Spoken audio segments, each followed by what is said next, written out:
সম্মানিত বন্ধুগণ, আসসালামু আলাইকুম ওয়া রাহমাতুল্লাহি ওয়া বারাকাতুহু।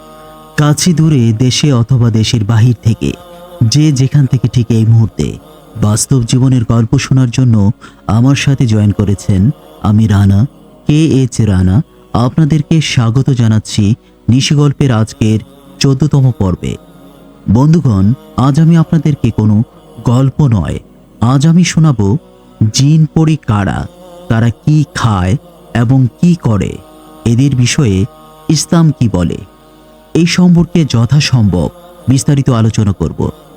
তবে আলোচনা শুরু করার পূর্বে আপনাদের প্রতি অনুরোধ, যারা এই চ্যানেলটি দেখছেন তারা অনুগ্রহ করে নিশিগল্প চ্যানেলটি সাবস্ক্রাইব করে আমার পাশে থেকে সর্বদা উৎসাহ প্রদান করবেন এবং গল্পগুলো লাইক ও শেয়ার করে অন্যদেরকে দেখতে সহযোগিতা করবেন। ধন্যবাদ বন্ধুরা। চলুন আজকের আলোচনা শুরু করা যাক। জিন পরি নিয়ে আছে হাজারো কৌতূহল।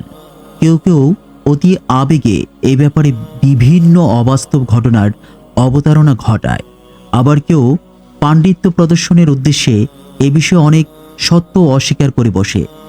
তবে এই লেখা থেকে জিনদের সম্পর্কে এমন 10টি তথ্য পাওয়া যাবে যা পবিত্র কুরআন ও সহিহ হাদিসের আলোকে নিশ্চিত রূপে প্রমাণিত।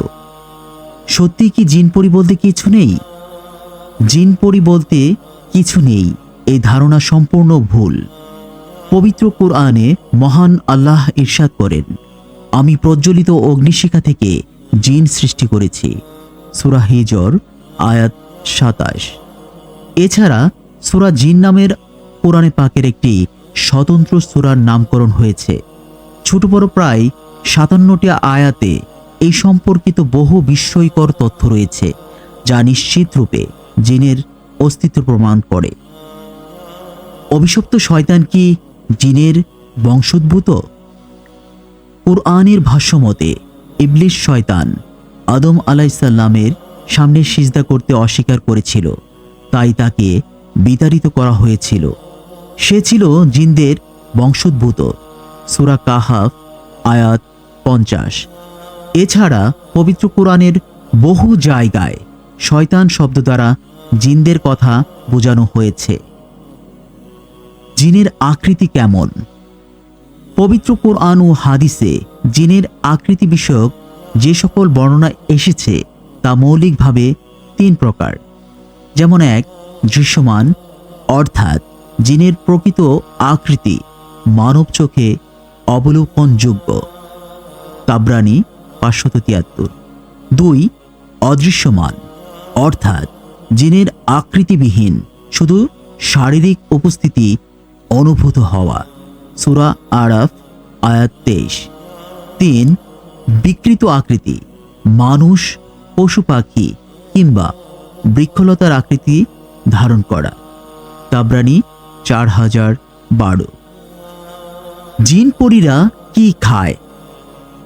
মানুষসহ অন্য প্রাণীরা যেমন খাওয়া দাওয়া করে, তদ্রূপ জিনরাও খাওয়া দাওয়া সহ অন্যান্য প্রাকৃতিক প্রয়োজন পূরণ করে থাকে। আল্লাহর নামে জবাইকৃত পশুর হাড় হাড্ডি হল মুসলিম জিনের খাবার। একদা জিনের একটি দল নবীজি সাল্লাল্লাহু আলাইহি সাল্লামকে তাদের এলাকায় নিয়ে গেল। সেখানে নবীজি তাদের কুরআন তেলাওয়াত করে শোনালেন। অতঃপর তারা জিজ্ঞেস করল, আমাদের হালাল খাবার কি?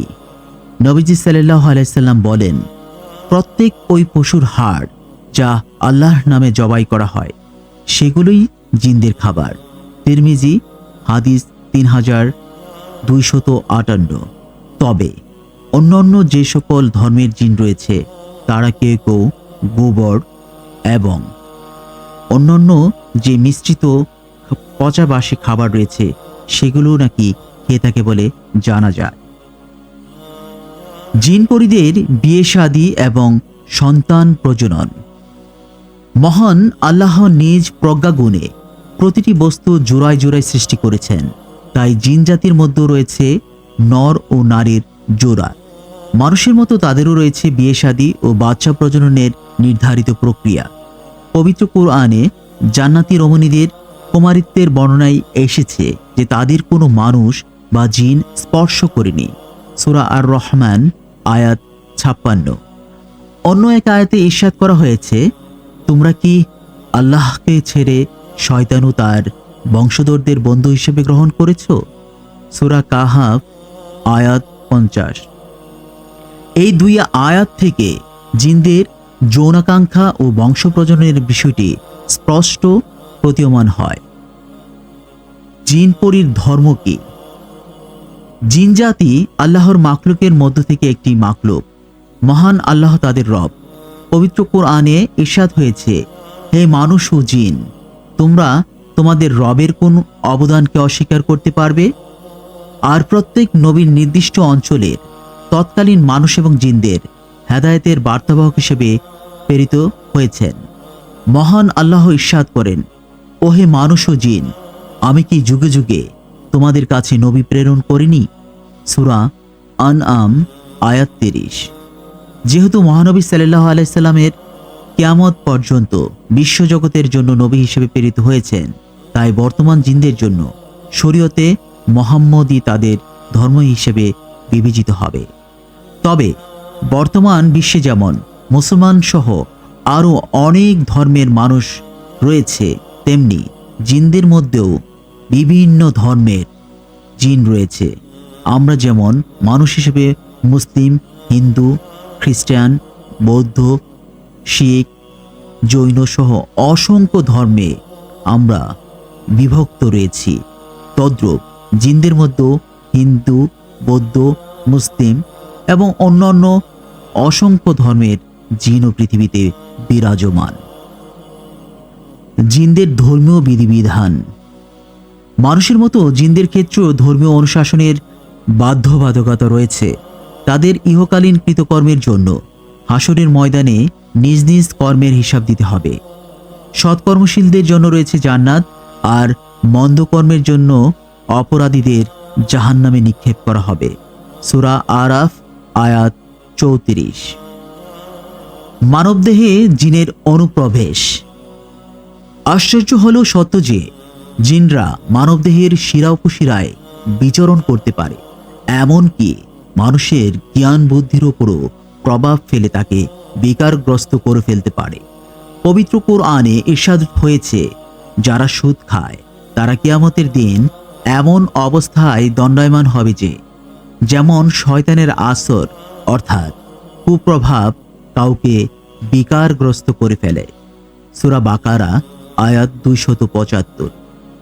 তদ্রূপ হাদিসে বর্ণিত হয়েছে, নবীজি সাল্লাল্লাহু আলাইহি সাল্লাম বলেন, শয়তান তোমাদের দেহে অনুরূপ বিচরণ করে যেমন রক্তদেহের সর্বত্র প্রবাহিত হয়। বুখারী হাদিস নম্বর 3482। জিনরা কি অদৃশ্য বিষয়ে সব জানে?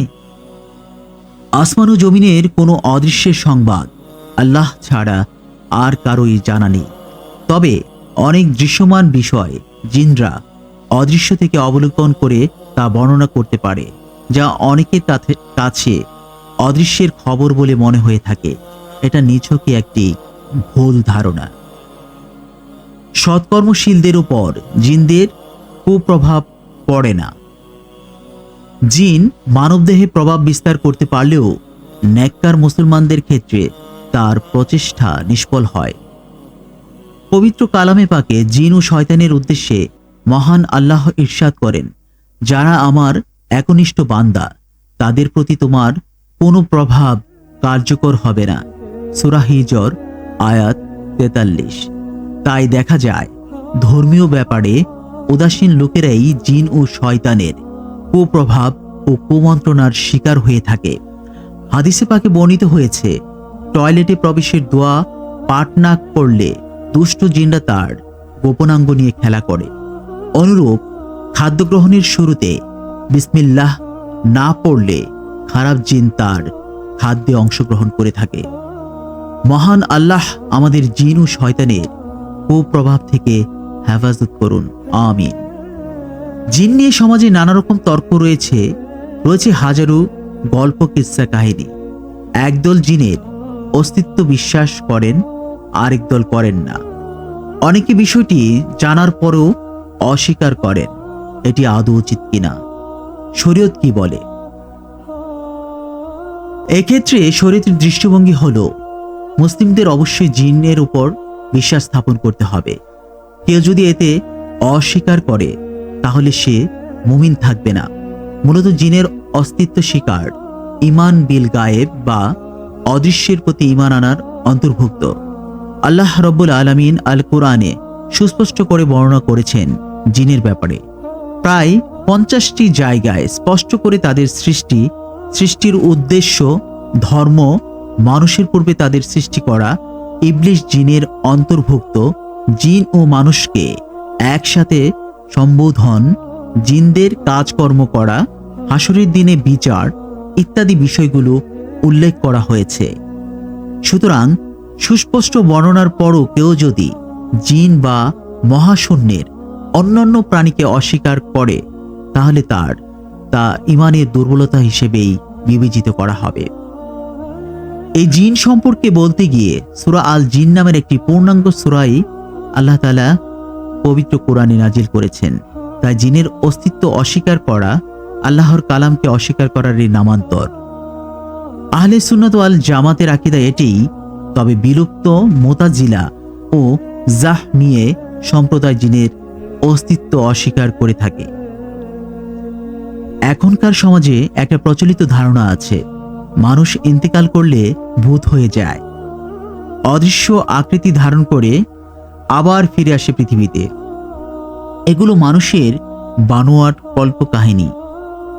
বিভিন্ন ধর্মের মানুষরা এগুলো অর্থাৎ আত্মার রূপান্তর, পৃথিবীতে আবার ফিরে আসা, এগুলো বিশ্বাস করে থাকে, যা মুসলিম ধর্মে অগ্রহণযোগ্য। জিন নিয়ে এরকম নানা রকম ভ্রান্ত ধারণাও রয়েছে সমাজে, যার কোনো ভিত্তি নেই। বরং এই ধরনের বাজে ধারণা বা চিন্তাও গুনাহের ভেতর শামিল। মহান আল্লাহ প্রদত্ত আসমানি 4টি কিতাবেই জিনের ব্যাপারে আলোচনা রয়েছে। সুতরাং যারা আসমানি কিতাবে বিশ্বাসী, ইহুদি, খ্রিস্টান ও মুসলমান, তারা সবাই জিনের অস্তিত্বে বিশ্বাস করেন। পৌত্তলিক অনেক দার্শনিক ও বস্তুবাদী গবেষকরাও জিনের অস্তিত্ব অস্বীকার করেন না। দার্শনিকদের একটি দল বলে থাকে, ফেরেশতা ও জিন রূপক অর্থে ব্যবহার করা হয়। সুন্দর চরিত্রকে ফেরেশতা আর খারাপ চরিত্রকে জিন বা শয়তান শব্দ দিয়ে বোঝানো হয়। অবশ্য তাদের এই বক্তব্য কুরআন ও সুন্নাহর সম্পূর্ণ পরিপন্থী। বন্ধুরা, এই ছিল আমার আজকের নিশিগল্পের 14তম পর্বের জিন এবং পরী নিয়ে মানুষের কি বিশ্বাস থাকা উচিত বা তাদের সম্পর্কে স্পষ্ট ধারণা নিয়ে কোরআন এবং হাদিসে কি বলা হয়েছে তা সম্পর্কে একটি সংক্ষিপ্ত ব্যাপক আলোচনা। এই আলোচনা থেকে আশা করি আপনারা জিন পরী সম্পর্কে প্রকৃত সত্য এবং সঠিক তথ্য পেয়ে থাকবেন।